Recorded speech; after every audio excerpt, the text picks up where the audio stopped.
Thank you for coming. So yes, I'm Hagit, and I'm a researcher and an activist in Israel-Palestine.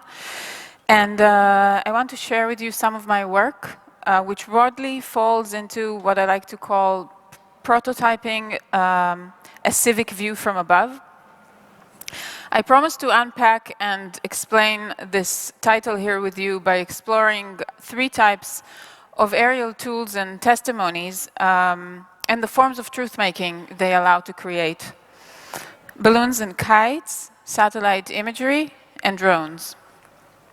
So the idea of a civic, collective, decentralized view from above relates to the rapid democratization of geospatial technologies that we are witnessing in the past 2 decades. Technologies such as satellite imagery, geographic information systems, GPS, drones, that were originally developed for military purposes and now has been, in the past 2 decades, been released for commercial and civic uses. But as I will show, the need for imagining a civic view from above actually emerges from the many contradictions and fictions of technological democratization.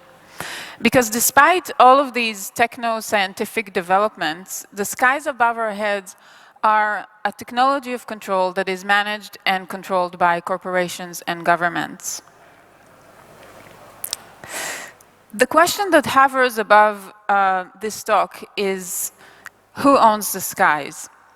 It is not a new question, but a persistent one. From the invention of the hot air balloons in the 18th century to the rapid dissemination of commercial drones in the 21st century, any attempt to give it a definitive answer has been challenged by changing technologies, techniques, perceptions, and norms. And when we talk about the skies, we're also talking about openness, the inherent openness of the skies. So there is these tensions between, on the one hand, the sky as a technology of control, and on the other hand, an open space for experimentation and resistance. And the work I want to present here today explores these tensions by experimenting with do-it-yourself practices for creating aerial testimonies in context of human rights violations. In the last part of my talk, I will take you to a tour of Jerusalem's wall, an invisible wall that can only be made seen through the eyes of a drone. But before talking about my own work, I want to start with other people's work, because prototyping the civic view from above is not an individual project, but a broad and decentralized endeavor that happens in many places in parallel by utilizing tools, techniques, and inventions that reconfigure our norms and practices regarding the aerial space. And I want to start with Gaza, a Palestinian city under siege. The Israeli blockade seals it from the land and the sea through no-go buffer zones and no-fly zones from the air, and the siege has entered its 12th year, intensifying poverty and despair in a population in which every 2 people out of 3 are refugees. So in March 30th, 2018, a bit more than a year ago, mass protest began in Gaza and still ongoing.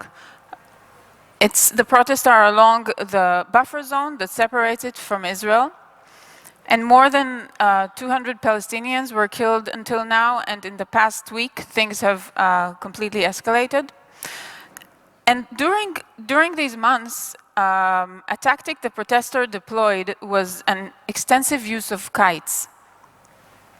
Kites and balloons were long used in Gaza to challenge the siege by sending cameras to the air or just flying hundreds of kites to reclaim the skies, the air, the space for life.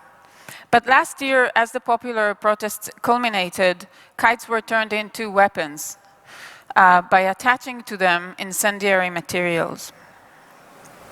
So hundreds of incendiary kites were sent every week during a few months in the spring and summer of 2018. And the many kites were prepared by volunteers who contributed their skill and know-how for crafting strong and reliable army of kites out of scratch. It was through an improvised aerial vehicle that they managed to bypass the no-fly zone and no-go buffer zones. The kite acted as a sort of a proxy for their own bodies that are monitored and watched over by highly technologized aerial and on-the-ground forms of surveillance. The Kite Brigade, as they are called in Gaza, were successful in creating a burning issue that kept burning for a few months into the summer.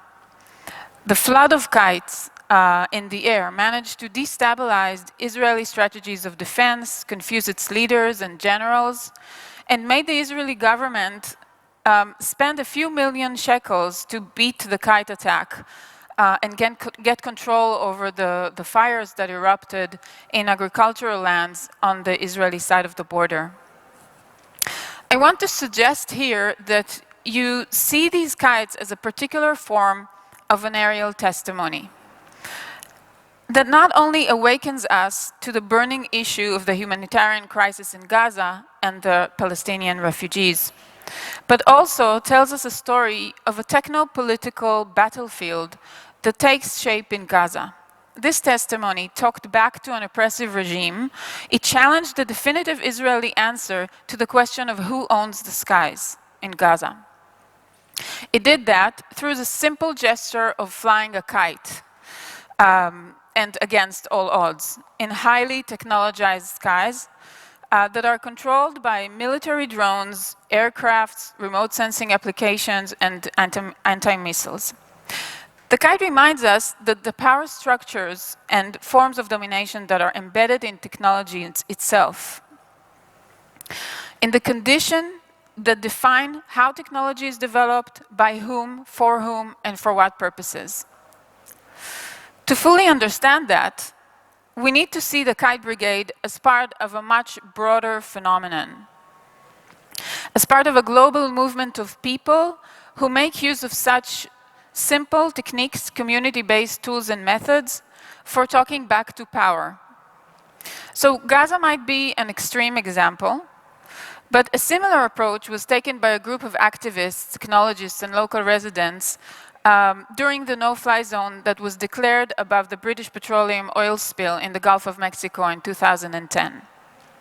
The no-fly zone that was declared above the area caused a media blackout during the critical phases of the biggest disaster of the oil industry in the US. And this group managed to bypass these restrictions over the aerial space by producing high-quality aerial photography from fishing boats, using kites, balloons, and a very simple do-it-yourself instrument for tethering a camera to a kite, and the camera is pointed vertically to the ground.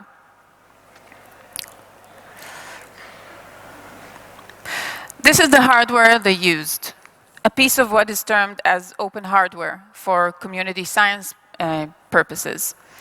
It's made out of recycled materials and off-the-shelf technologies, as you can see, a plastic bottle and a simple digital camera, a few rubber bands and a string. No need for geeky remote controls for controlling the camera while it is in the air. A simple knot on a string that is pressed against the shutter button keeps it pressed, and the camera is taking photos in intervals of less than a second as it is on continuous mode. They also developed an easy-to-use and open-source software that enabled to create geo-rectified images of large areas by manually warping individual images for lens correction and stitching them together to create images of large areas. In the aftermath of the British petroleum oil spill, this group became a non-profit and an open source organization called the Public Laboratory for Open Technology and Science, or for short, Public Lab, which advances community science approach by developing and applying tools and methods for environmental, health, and justice investigations. In almost a decade since this toolkit was developed and first used, hundreds of aerial maps were created around the world. I'm showing here a few examples for getting a feel of the diversity of issues that motivated people to create do-it-yourself aerial photography, that include documenting remote sites and settlements, giving visibility to marginalized communities that are off the map, monitoring landfills, mapping environmental risks, using it as a tool for participatory planning, or as an educational resource, or documenting protests.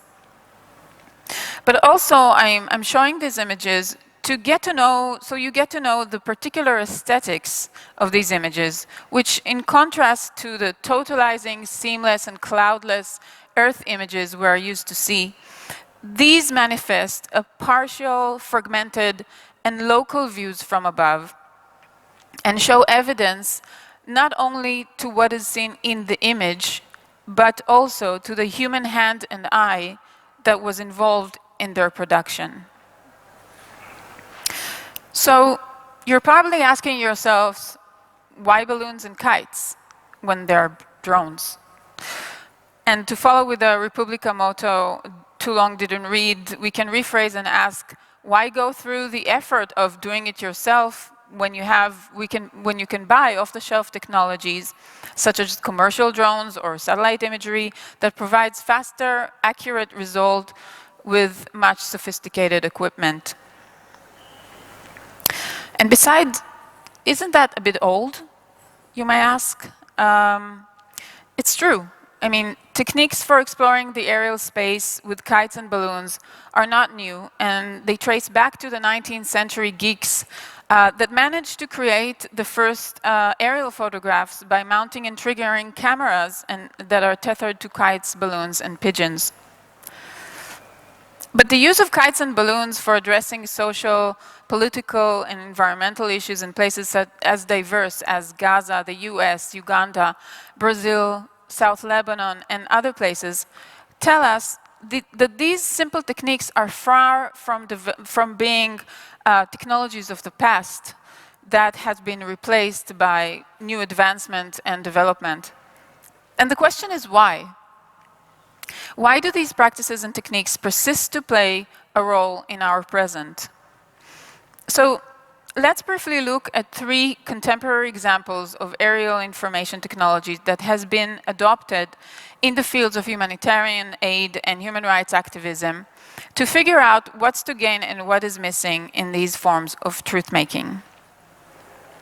A prominent example is the Kenya-based crowdsourcing platform for mapping live reports of violence and crisis, called Ushahidi, which translates to testimony in Swahili. The Ushahidi technology of witnessing takes part in a broader field of digital crisis mapping. It is an aggregate of information considered to be verified and reliable, which is sent by eyewitnesses or victims, usually using a simple text message. And the report is then geotagged by a remote team that categorizes incidents and places the information on an online map. These are 2 examples from the Haiti earthquake in 2010 and a more recent one from the war in Syria. Another aerial technology used for human rights campaigns is satellite imagery. And while satellite imagery has been used since the 1970s by the leading and largest human rights organizations such as Amnesty International and Human Rights Watch, the internet enabled to accelerate the circulation and dissemination of such testimonies and open opportunities to create new forms of evidence and new ways of witnessing in faraway and closed territories. A recent example is Amnesty's Decoders project. in which thousands of online volunteers are invited to analyze satellite imagery to various conflicts around the world. In their Decode Darfur project, online volunteers identify evidence of homes and schools in Darfur that were destroyed. And another example is Amnesty's investigations around civilian casualties related to US-led bombings in Syria. In their website, Amnesty reveals that they are also working on a machine learning project that would enable to analyze whole territories based on the information that was collected by tens of thousands of volunteers. Among these forms of aerial testimonies in humanitarian aid and human rights activism, there are also commercial drones that are developed and deployed for all kinds of missions, including mapping, assessment of damages in disaster areas, and monitoring changes in places such as refugee camps. So these three examples of geospatial technologies in the service of humanitarian aid are important and no doubt groundbreaking in producing information and disseminating testimonies from faraway crises. But the ability to rapidly respond at a remote from the site of crisis and the capacity to recruit anonymous crowd to take part in the production of information are both the strengths and the Achilles heel of these operations, their point of weakness. The point I want to stress out here is that these technological applications signal an ever more sophisticated and professionalized field based on advanced technological hardware, software, and expertise. All this exposes a certain friction between human rights as a legal professional organization and human rights as a movement of people who can independently use the tools and idioms it provides to talk back to oppressive regimes. The question is, how can we develop, tweak, and hack digital technologies and networks to strengthen human rights as a broad and decentralized movement of people? Do-it-yourself techniques, such as balloon and kite aerial photography, are imbricated in this technologically advanced present in which data is the currency, in which victims and witnesses become decoders or data components. We might want to ask ourselves how to develop a toolbox that holds a bit less authority and greater interest in modes of truth-making that are situated, that are embodied, relational, effective, and not only effective, that would allow us to develop a certain kind of truth and truth-making practices that bring people together in its processes of making. Let's explore this toolbox through three cases of producing aerial testimonies in Israel-Palestine. The first and most recent project took shape in the Bedouin village of Al-Arakib in the Negev desert, the Nakab in Arabic, in the southern region of Israel.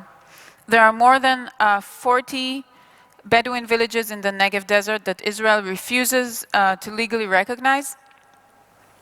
About 85,000 people reside in such villages and make half of the population of the Bedouin citizens in Israel.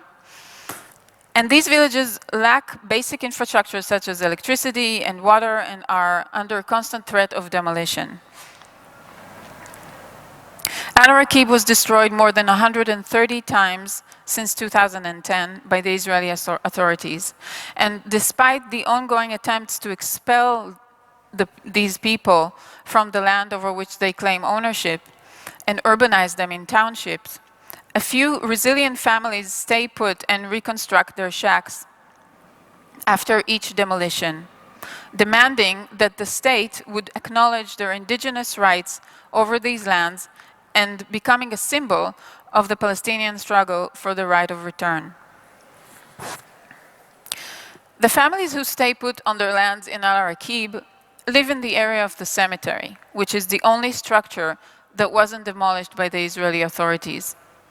This is how it is seen in publicly available satellite imagery. This is a Google satellite image, and Google complies to agreements between Israel and the US to limit resolution of publicly available satellite imagery to a maximum of 2.5 meters per pixel.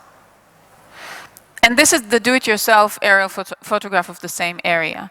In contrast to the Google image we just saw, this do-it-yourself image presents a resolution of 5 centimeters per pixel, so the difference is between 2.5 meters per pixels and 5 centimeters per pixel.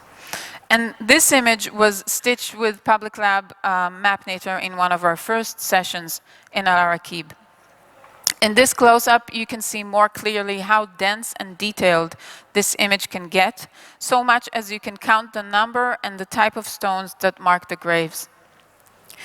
This work in Al-Araqib was conducted in the framework of the Ground Truth project in which I took part, and was led by Israeli organization Zochrot and the London-based agency Forensic Architecture. We worked together with the Bedouin activists in creating such aerial images during 6 or 7 mapping sessions over the course of a year, covering about 5.5 square kilometers of land. We created the images collaboratively. Some of the sessions were accompanied by the children of Al-Araqib, who could contribute their skills also in kite flying. And most sessions were conducted with the leading Bedouin activists. We walked together through their lands while the camera was taking pictures above us, documenting oral testimonies related to the places we walked through. For the Bedouin activists, the possibility to independently create their own aerial photography was particularly relevant, given their deep knowledge of the landscape and the extensive use they and their lawyers make of maps and aerials to corroborate oral testimonies of their historical sedentary presence in these lands. So satellite and aerial images are not only costly and copyrighted, they are also not available publicly in the resolution needed to visualize Bedouin claims. In official maps, these villages are not marked or labeled because of their legal status, which keeps these settlements completely off the map, literally and politically. The aim of the Ground Truth project was to bring together oral, aerial, visual, and archival documentation and create a multi-dimensional testimony to Bedouin sedentary presence on these lands. And what you see here is a composite of the whole area we covered with aerial photography, overlaid on historical aerial photograph that was captured by the Royal Air Force in 1945 in their survey of Palestine. The high-quality, low-altitude images we created enabled Ariel Kane, a researcher in forensic architecture, to create a 3-dimensional model of the lands of Al-Araqib that visualized houses, wells, cisterns, caves used in the Bedouin everyday life that are otherwise invisible in aerials and maps. And superimposing the high-resolution kite imagery with the RAF layer, the historic layer, allows to corroborate evidence to the historical existence of these structures that trace back to the times of the British Mandate in Palestine. And for learning more about this project and the issue in more details, you can go to the website, thenakab.org. So second use case is in Jerusalem, in a southeastern Palestinian neighborhood called Beit Safafa. This is one case that exemplifies the systemic discriminatory urban planning directed towards the Palestinian residents of Jerusalem. It concerns the construction of a highway, the most southern section of the 6-lane highway that crosses Jerusalem from north to south, called Road 50, also known as Begin Road. And this section cuts through the neighborhood in such a way that severely damages the quality of life of its residents and contributes to the weakening of the Palestinian community in Jerusalem. An aerial photography of that section of the highways was created in collaboration with Palestinian and Israeli activists during the times of the protest that erupted with the start of the construction. And we created the aerial during a few mapping sessions and from different points along the construction site that was completely blocked off from the streets by high fences. This is the full image that you can see, in which you can see the construction site of the highway that crosses the image horizontally. A leading figure in the struggle co-created this image and printed it in large format to present it in his advocacy efforts. He used the image while presenting the issue to reporters, politicians, other officials, supporters who came to the site, and others. In contrast to the abstract maps that measured and illustrated the various concerning issues that the road created, the high-quality, low-altitude image that was captured in near real time stood as a powerful testimony, an affect-intensive testimony, to the brutal intervention of that megastructure within that fabric of everyday life. The third story is in the Palestinian neighborhood of Silwan in East Jerusalem. Silwan is located at the heart of political violence in Jerusalem, right beside the walls of the old city, in a highly militarized space, and where land grabs, home expropriation, and even demolitions are an everyday threat to the community. It was actually our first experiment with do-it-yourself aerial photography in Jerusalem back in 2011. I worked together with Jeffrey Warren and Chaim Frati, and in collaboration with the Palestinian activists in the community, in a community educational center in Silwan. And together we conducted a workshop for a group of children ages 8 to 12. So raising a camera tethered to a kite in a politically sensitive space such as Silwan was an activity that could easily raise the suspicion of army and police that are constantly present in the streets and could have led to arrests of local activists.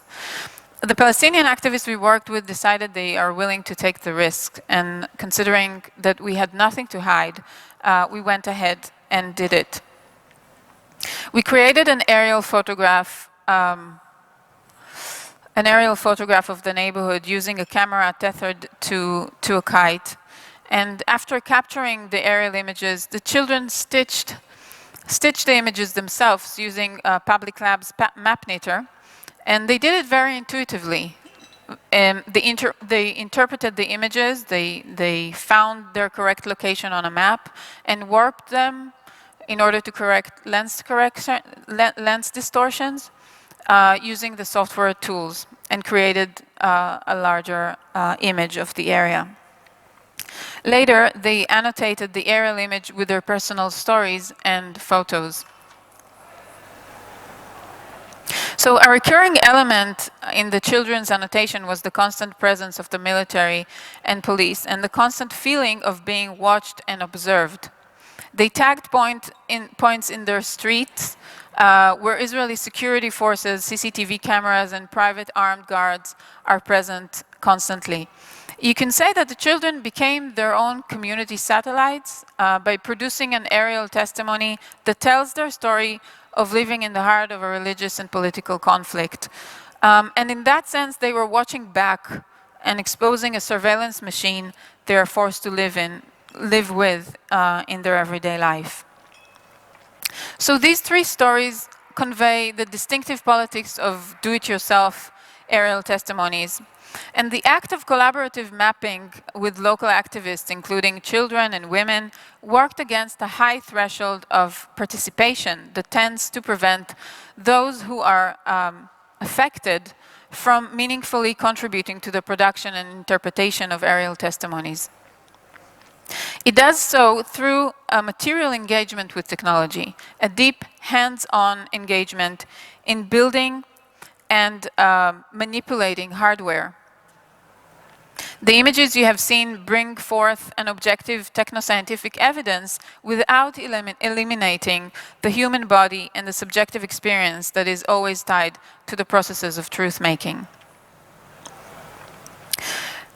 This allows for a certain process of politicization in the production of testimonies that other uses of aerial and satellite imagery do not seem to cross. Maybe the bottle rig for aerial photography is democratizing the view from above, like the pocket camera disseminated and politicized the use of photography. And witnessing, when it comes to do-it-yourself aerial photography, is not a technical act, a distant technical act based on advanced technologies and expert analysis, but a way of seeing which is mediated by a camera tethered to a kite and people who stand on the ground in the midst of issues that concern them. For the remaining part of my talk, I want to share with you a completely different aerial testimony and take you for a tour in Jerusalem, tour of the wall. Not the separation wall, not the Wailing Wall, or the walls of the old city, but an invisible wall that lies far beneath our consciousness. I'm talking about a geofence, a digital fence that is meant to ban drones from flying above the Temple Mount in Jerusalem. So the Temple Mount is a compound within the old city of Jerusalem, and it includes some of the holiest sites for Jews and Muslims around the world. In the middle of it sits the Dome of the Rock, the most ancient Muslim structure, with the famous golden dome that you can see right in the center of this image. This work was originally prepared for the Mekudeshet Art Festival in Jerusalem, and I created it together with Barak Brinker, a drone operator and VR specialist. Together we were looking to visualize the material presence of this invisible wall from within the space of the city. It is a segment of a 3-part video installation that explored the wall from different angles. And what you see here in this video is our attempt to make this digital and yet very, very much material wall tangible and seen by basically crushing into it with a drone and then sliding against it to draw the invisible contour of this fence. So the majority of drones in the drone technology market, and in Israel specifically, are distributed by the Chinese manufacturer DJI. They are based on closed flying systems that embed the geographic coordinates of regulatory no-fly zones, and as a result, these drones are barred from entering certain areas, or they cannot take off within these areas. Now, no-fly zones in big cities around the world have become a common regulatory measure to prevent drones from flying above airports, stadiums, and security facilities. First and foremost, because of flight security issues, to avoid risks of aerial collision and damages to property and people. In Jerusalem, there are a few no-fly zones. As you can see in this map DJI provides that shows all the no-fly zones in the world, around the world. And in this map of Jerusalem, you can see 2 small circles, red circles, which are marking no-fly zones above the Israeli parliament and above the city's main sports stadium. The big red circle that you see there is the restricted zone that has the Temple Mount at its center. It is 3 kilometers in diameter, which is huge. And the compound is maybe 2% of the banned area. It covers all of the compound, all of the old city, and goes way out to large parts of the Israeli and Palestinian residential areas that surround it. Just to illustrate the scale, here is the same area superimposed on the map of Berlin, on the local temple, the Tempelhof. And as you can see, this area is even bigger than the Tempelhof. So how does it work? Why such a huge area in the heart of the city? Who decides for what purposes? I don't have answers to all these questions, but what I can say is that the authority that decides on this geofence and manages it, including the authorization of flight permits, is not the Civil Aviation Administration, but the Israeli army and the police. And that means it is a straightforward policing technology that serves Israel in giving a definitive yet muted or subtle answer regarding its sovereignty in Jerusalem. So let me try to explain this a little bit. The Temple Mount is controlled by Israel since 1967. And after the 1967 war, Israel took under its sovereignty the territory of East Jerusalem, including the Old City, which was under Jordanian rule. And this act of declaring full sovereignty was breaching international law that treats these lands as disputed and occupied territories. So the status of Jerusalem is until this day considered by many countries, including the European Union, unresolved. While Israel controls this territory, the Temple Mount is administered by Jerusalem, the Jerusalem Islamic Waqf, a religious trust that has been in charge of the Islamic structures in Jerusalem's Old City for hundreds of years. And the status quo between the Islamic Waqf and the Israeli authorities regarding the management, the control, and access to the holy sites makes the Temple Mount the most politically sensitive site in the region. As an example, 2 years ago, Israel positioned metal detectors at the entrance to the Temple Mount and was forced to remove them very fast after it resulted in a wave of protests by Palestinians from Jerusalem to the West Bank and Gaza, resulting in a few dead people and many casualties. And what strikes me the most in this digital wall in the heart of Jerusalem is that this wall do not only signal the contested issue of sovereignty in Jerusalem, it also gives rise to what we can call a techno-theological issue in which state law, religious tradition, both Jewish and Islamic, and corporate power intermingle in a strange manner.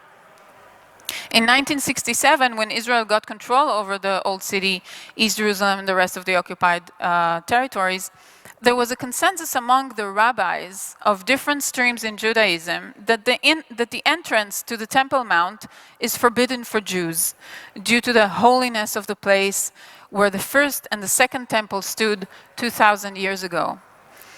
In fact, rabbis also specify that the air above the site is holy as well. So the aerial geofence enforces these religious instructions regarding access. But in recent years, as religious nationalism in Israel has strengthened, right-wing activists and politicians have been challenging this consensus by entering the Temple Mount as a public act of reaffirming Israeli sovereignty in the Old City and the holy sites. And these acts are very controversial and can easily erupt into violent situations. And so this digital fence is coded into the complexities of the political and religious conflict in the region. But things get more complex, because not only the religious institutions and the state have a say in controlling the access to the sites, the Chinese have a say as well. When we began this journey, investigating this geofence, we made an attempt at requesting permission to fly in the area from DJI. We used the DJI protocol to filing a request to unlock the ban within the drone system. Shortly after, we received a reply that our unlocking request was approved. And we were invited to kindly follow the instructions below to unlock the flight-restricted area. So it seems that global corporate power has its place in the ethno-national and religious matrix of control in Jerusalem. This raises many questions because, considering the evasiveness of drones in the skies, one can assume that the Chinese have more control over the aerial space in this conflict-ridden zone than the state itself. So we have almost reached our 360 degrees tour around the invisible wall of Jerusalem. And we also circled back to the beginning of this talk, to the no-fly zones in Gaza and above the oil spill in the Gulf of Mexico, and more broadly, to the question of who owns the skies. But in contrast to these other cases, this drone testimony is not premised on the ability to bypass or breach the restriction, but rather on witnessing and acknowledging the existence of the closure itself. Making it visual and tangible is the first step to being able to question it, to discuss it, and critique these new forms of control that are taking shape beneath our consciousness. So this aerial testimony is another iteration of prototyping a civic view from above in hopes that the question of who owns the skies will continue to be undetermined, at least for a few more 100 years. Thank you.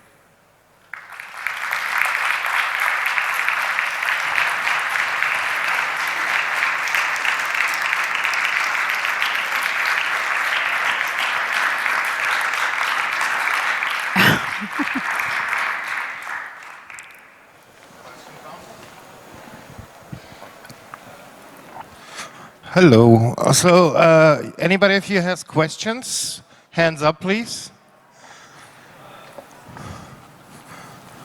Nobody? Do I have to make an icebreaker question? Come on over here, please.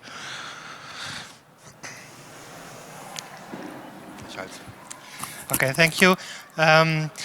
In how far these pictures, these photo pictures, help journalists to cover stories? You're asking me if I mean, we saw now different examples you presented, and it's part or the work is partly work of activists, but journalists are not activists. So, in how far did this work help journalists to cover a story?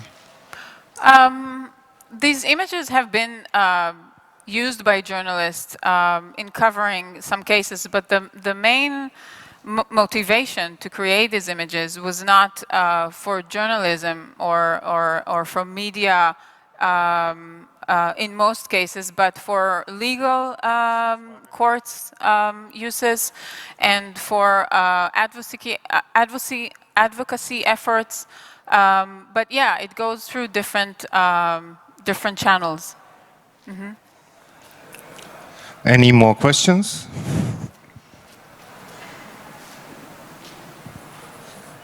Yeah, thank you very much for those insights. It's really impressive to me, and yeah, it's really great what you are doing with your team and your partners. So could you maybe share how you did come up with the idea of doing all those projects, and could you maybe share the beginning of your work? Yeah.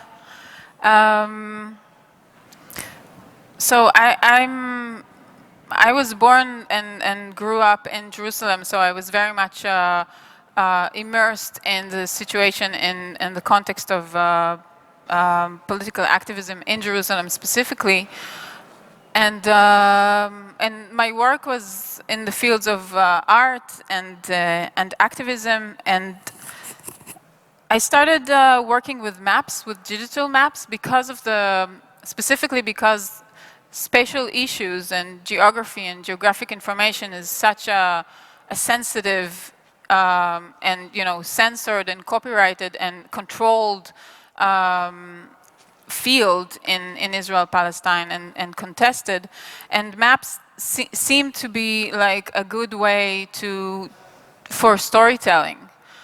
So I started working in an art center with groups of children, both in East Jerusalem and West Jerusalem, using maps as tools for storytelling. And then I got got to know about, it was just after the British petroleum oil spill in the Gulf of Mexico, and then I got to know this group of people who created these aerial photographies, and I thought, wow, this is, I really loved also the way that, I thought that these images are very much moving and fascinating, and I thought that it would be really interesting to see how this tool could be used in the political context, in the context of conflict over land and over narratives, spatial narratives. So this is how it started, and it started with this project in Silwan that I showed earlier. Hi, thank you very much for your talk. It was very interesting. I can imagine that a lot of the photography you put into the public is very controversial. And have you ever experienced it backfiring on you, that something you made public was then, I don't know, like not destroyed, but that it backfired in some way? Because you do move in very controversial areas, I imagine. Thank you very much. I don't think it was... It was controversial in some ways, but mostly regarding opening this data. So, for example, MapKnitter is an open source software that allows you to create open data. So you can choose how you it's online. So it's accessible online, and you can choose how you open it, and you can also copyright it. But anyway, it's online, and that, for example, was a problem for some of the people I worked with that didn't want to expose their spaces of living, which were in the politically sensitive areas, and put online near real-time images of the area. So these kinds of things. But then when you use open technologies, you also have the ability and the community of practitioners that works with you, even though they are not in Israel-Palestine. Then you have the ability to change the technology in order to adapt to context, which was really an amazing process. So we created, at that time, we created a password, which was the first time that we created passwords for MapKnitter for someone who does not want the data to be exposed, so a password could be used. So these kinds of things, but mostly, in the process of the work rather than as a public issue that was debated. Hi. How free or limited are you with taking aerial footage in Area C of the West Bank? So you're not free, to say it short, but so drones are completely banned in Area C in all of the West Bank. There is a military order that says that even if you carry a drone, not even if you use it, if you carry a drone, if you use it, you might get 3 years in jail. And if you sell it, even 5 years. So it's very much, it's risky if you don't have authorization. And obviously, having the West Bank populated by mostly Palestinians, but a lot of Jewish settlers, also authorization is not an equal thing. So there's also inequality in who would get the authorization, who would be able to create these aerial images. But when we created aerial images with balloons and kites, we didn't seek for authorization because of the evasive nature of these images, and that we thought we have the right to create aerial images of the spaces of living of the people that we worked with. Hello. First, I wanted to thank you for this amazing talk and super important work of documentation. And thank you. I wanted to raise a question.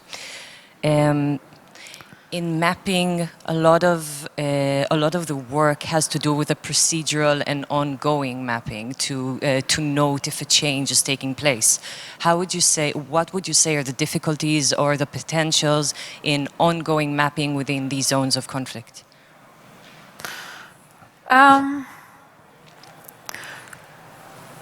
I think ongoing projects in general are very difficult to sustain. I don't know about the mapping, because actually, for example, in the Negev desert, the Bedouins are activists there. They're there all the time. They're documenting all the time. So, like, information for the nakab.org website can be kept on added all the time. So, but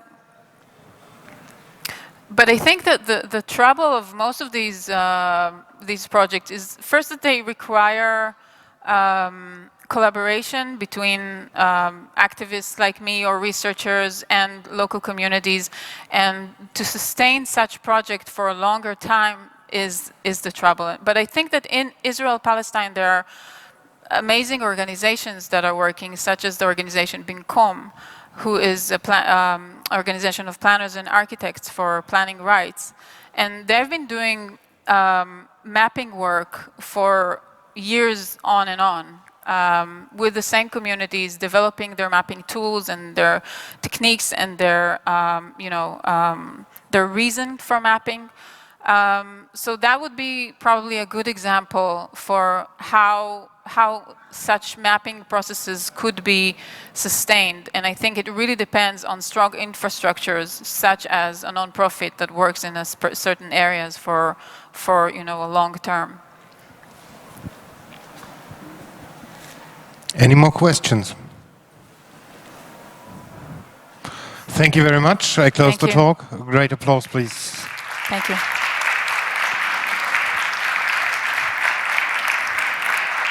We